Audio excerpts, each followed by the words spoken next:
So Donald and Melania Trump, on their way out of the White House, did one final petty thing to make Joe and Jill Biden look bad, and also to make sure that the White House was not welcoming to them when they arrived for the first time. Let me read you some reporting on this, and then we'll talk a bit about it. It says here, one of Donald and Melania Trump's final small acts in a presidential transition, charitably described as grudging, was to send White House ushers home for the day on Wednesday morning, leaving the new first family to fend for themselves upon entering, according to several informed sources. Quote, the Trumps sent the butlers home when they left, so there would be no one to help the Bidens when they arrived. So petty. The no-shows apparently included Chief Usher Timothy Harleth. Sources familiar with what happened confirm that Harleth, a former executive of Trump Hotels hired by Melania Trump, was summarily fired by the Trumps before they left, not by the Bidens, as has been widely reported. And it goes on a little bit after that, but the point is, they did all of this to make Biden look bad and to have the House not be ready for him when he got there. So a lot of sources were actually reporting that Jill and Joe had fired this guy, like right when they got to the White House. But that's not true. He was already fired and was not even there.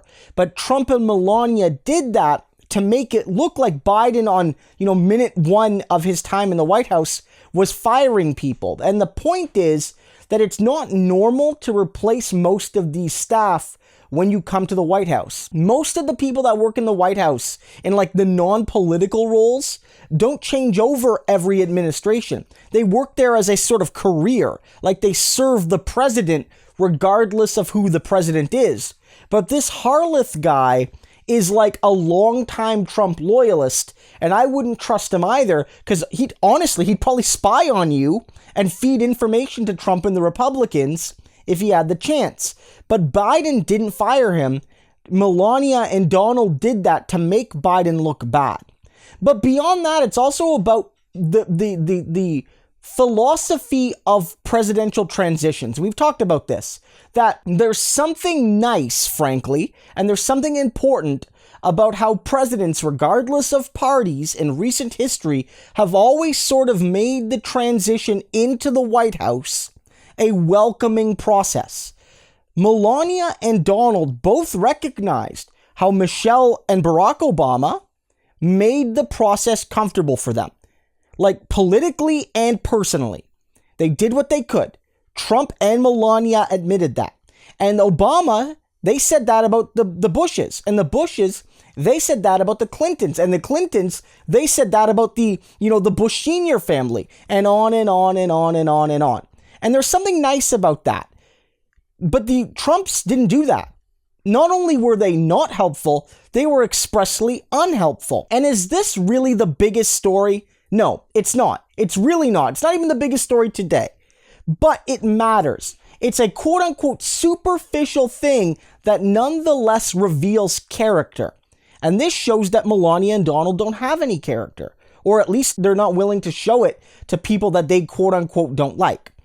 And it's more important than the other superficial story right now. Right now, the New York Times and other people, some conservatives, are losing their minds because Joe Biden, at one of his meetings, when his coat slipped a little bit, they noticed that he was wearing a Rolex. And Rolexes are fancy watches. They can be quite expensive. Many regular Americans can't afford them. And so I get why some people are like, maybe he doesn't understand working people if he's wearing a Rolex. But let's be real. Many presidents have had, signs of ostentatious wealth, including the previous president.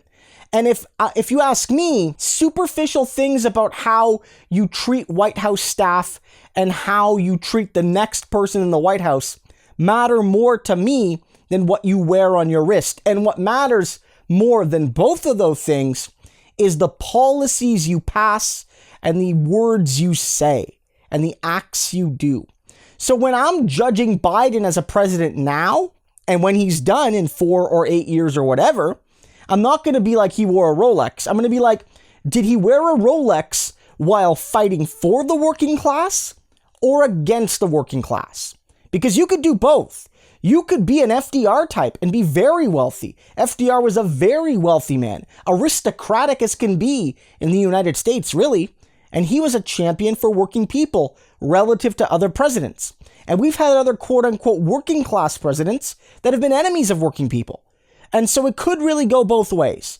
All I know is that the more and more we hear about Donald Trump's final hours as president, the more and more evident it's become that he shouldn't even have gotten 1 hour to be president.